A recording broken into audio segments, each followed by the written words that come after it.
Hey everyone, thanks for checking out the video. I thought I'd do something different today and walk you through the process of deconstructing the way I arranged Peter Gabriel's Digging in the Dirt for my last record, Cover Me. I got the idea to do this because out of all the tracks that I released about a year and a half ago, this one is still getting some traction on streaming services, and people seem to be reacting to it. So I thought I'd just kind of break it down. I pulled up some of the original stems from the session and maybe take a little bit of a listen to the Peter Gabriel version and talk about my thought process for arranging it for guitar trio. So let's dig right in. This is the main guitar that I used on the session. This is my Sir Standard, just a good all-around versatile instrument that allowed me to get everything I needed on the session. I think I may have used my Music Man that didn't have a floating bridge on it for some of the parts that had to be drop D. But for the most part, everything you hear on these tracks was this. So let's listen to the original Peter Gabriel track. Let's get that great bass line by Tony Levin. Great guitar riff, great groove. So I always thought this tune would be great for a guitar trio setting. One thing I did drop it. I think that's an E flat. I dropped it down to D to sit a little bit better with the way I wanted to arrange it. Also maybe sound a little bit heavier. So things I knew I wanted to keep. I knew I wanted to keep the opening. I knew I wanted to keep the, obviously, right? So as far as figuring out what to do with the tune, I just started with the bare bones of it. And I pulled up some of the raw tracks here so you can see what we did. Got the main melody here.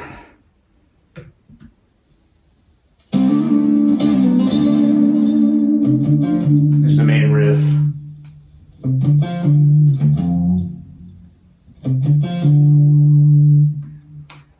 So besides putting that with bass and drums, it did need some stuff underneath, and I wanted to have a strict policy on this record of not using any keyboard loops or any kind of programming.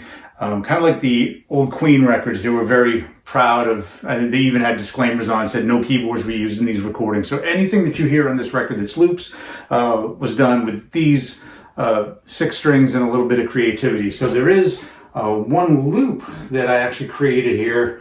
Let's see if I can find it. I think it's this right here.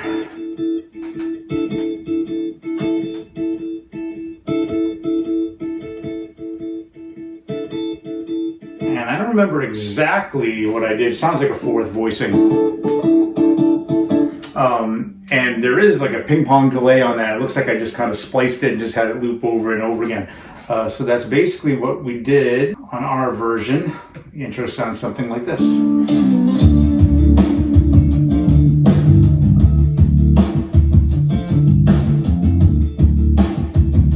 Brian Allen nailing the bass line. And there's also those little harmonics which I forgot about. Those are the ones I had to use the Music Man on because, like I said, this didn't want to tune this down to drop D. Those are probably in here somewhere. There they are. So that set us up for the beginning. Peter's melody comes in.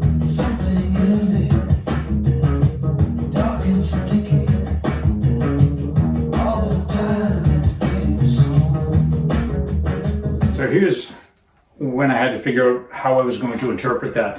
I went Michael Landau all day long on this. I'm a huge fan of a lot of, obviously his playing, but a lot of his solo material. So I kind of went with this idea for that. 4th voicings again. All right, so you'll hear those. See if I can isolate those for you.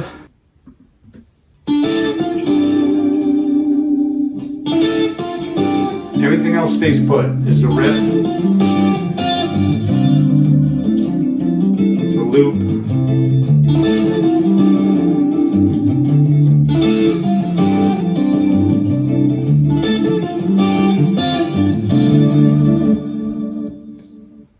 in the recording.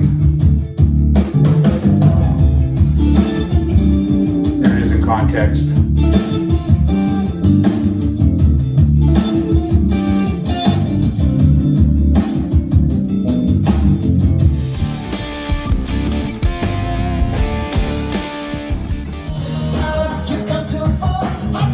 This is when I knew I wanted to do this tune with the trio. Great keyboard overdubs underneath. I had to figure out what to do with that. So obviously main part, okay, 1,000 no-brainers. So what we've got there is these two amps. So I've got, I don't know if you can see it from there, this is a Sir Badger 30 and a Carol Ann OD2. So I can solo both of those left and right. Almost like a lunatic fringe thing, right? So there's the bulk of that. Then we've got the main melody for this section. If I recall, I think I used a fuzz pedal in this. Again, bridge pickup to this guitar with the fuzz pedal. Really raunchy. If you gearheads hear something different and say, Mike, that wasn't a fuzz pedal, comment below. I may be wrong, but I think I used a fuzz pedal for this. Let's see.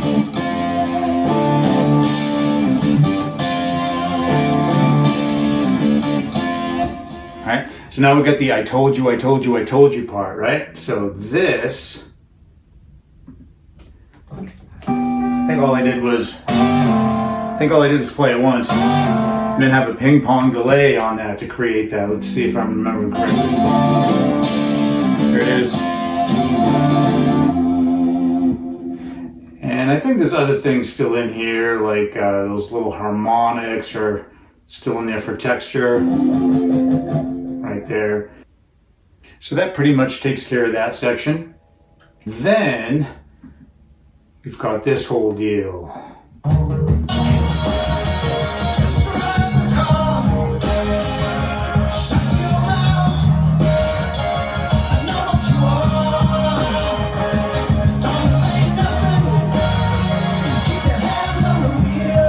And that's going to take us up to the chorus. There's a lot of stuff going on in there. First concern was the actual melody. So, if I remember right, that was octave. Okay.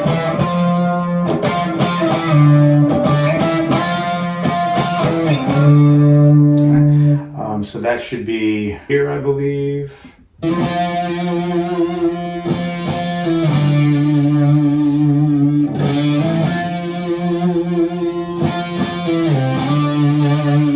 Okay, now there's some really cool triadic stuff going on underneath that if you listen to the tune.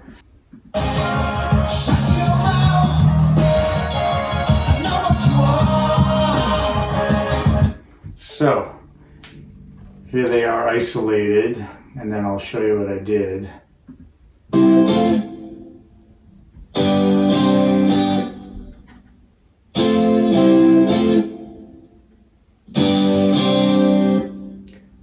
So there's 3 different sets of inversions going on.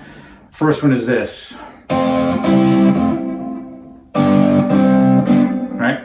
Then the next one I believe I did up here. And then I did one way up high. And all of those are mixed together here.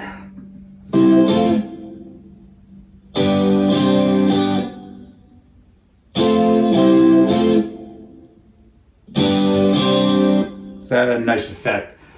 And then I knew I wanted to do something different to create some of the background stuff that was on the recording. So I came up with this little thing. It sounds like some sort of Qtron auto-wah effect that I cut up and pasted. I have no recollection of exactly what I did. But if you listen to that with the other parts,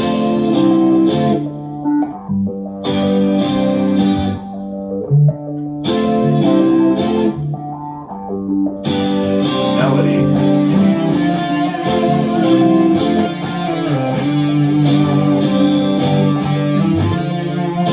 that created the aesthetic for that section. See if I can pull up that part. You can hear what it sounds like in context. There's the melody of those triads. Little strobe effect underneath.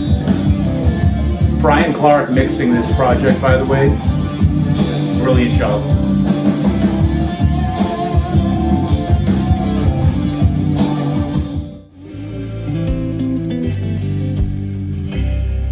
Heavy lyrics in this tune. I had to take that into consideration too. It's about a tune about really figuring out where your inner demons come from, and really going back to the things that affected you in the past that formed a lot of your neuroses now. I'd be lying if I said that wasn't something that was on my mind as far as getting the emotion of this across. But this is pretty amazing here. Opens right up. Real poppy.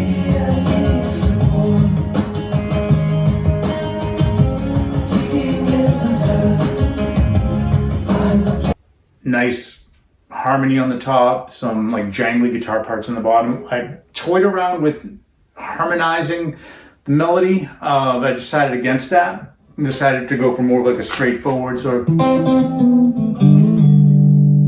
something like that. I don't remember what I did after that. Something like that. I was able to get more expressive with something like that. And then I kind of borrowed from the U2 playbook. Here's what I did there. 2 parts. It's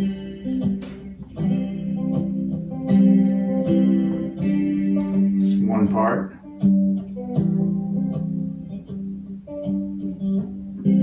Second part's more just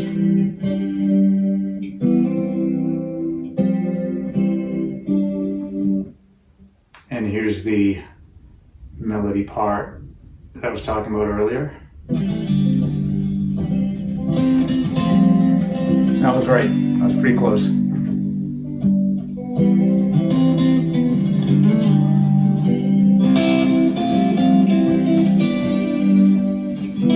A lot of the overdubs have gone by the wayside at this point, so that we can have that open up a little bit. And here's what it sounded like on our recording.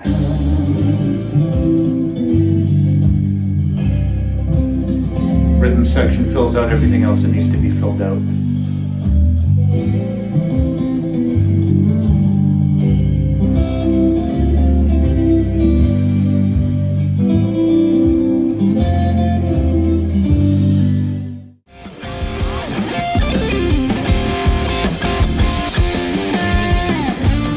So that mapped out pretty much intro, verse, pre-chorus, chorus. But I needed a guitar power trio moment.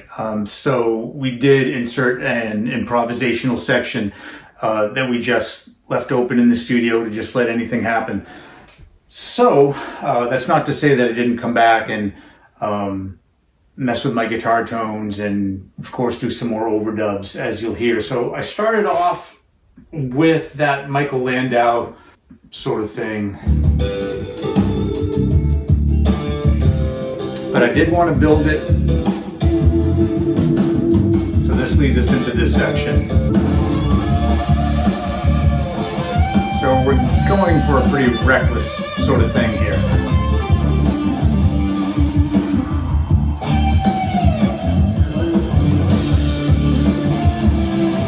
You really make this out. There's stuff going on in the background, which I'll talk about.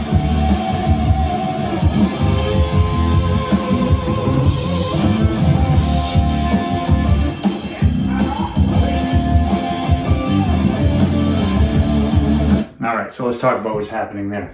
Obviously, the lead tone, I believe that was, I really wanted to go Landau, so I went for the SD9, the Analog Man modded SD9. So we do have the basic solo here. There's the raw track. Now, I've got these little growls that I put in. So I'll isolate that. So that, I believe, was another sort of Qtron, Ottawa, Robotalk sort of.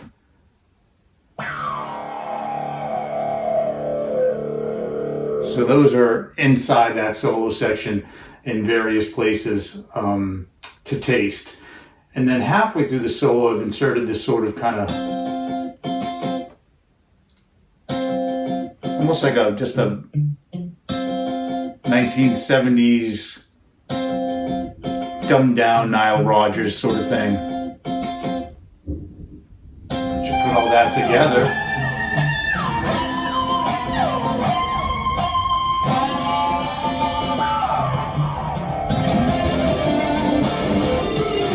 Yeah, get that sort of thing. So there is one little bit of secret sauce that I have yet to reveal. If you were listening to that early section, there was some talking, there was some voices underneath. And a lot of people have asked me what that was. I'm a little hesitant to reveal it, but if you're from my generation, it is something very near and dear to our hearts, but in reverse. So maybe I will let you hear one portion, and you die-hard Gen Xers can probably figure this out. Us weirdos. That's all you get.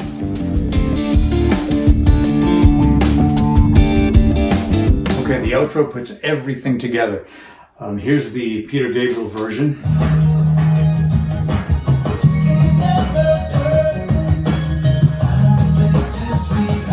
Call and response.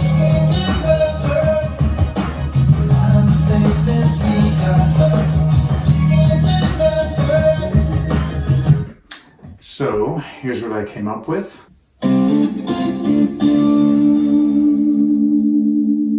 That's the call phrase. Then we're going to need the answer to that. So that's right here.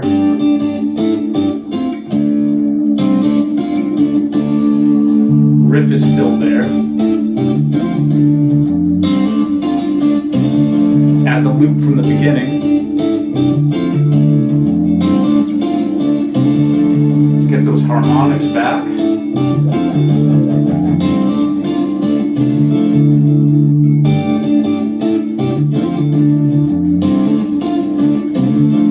And we're going to put back those I told yous.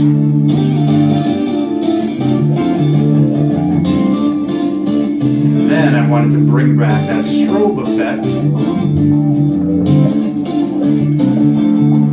And there's my interpretation of that outro. Let's hear that with the guys, because it's got a great effect.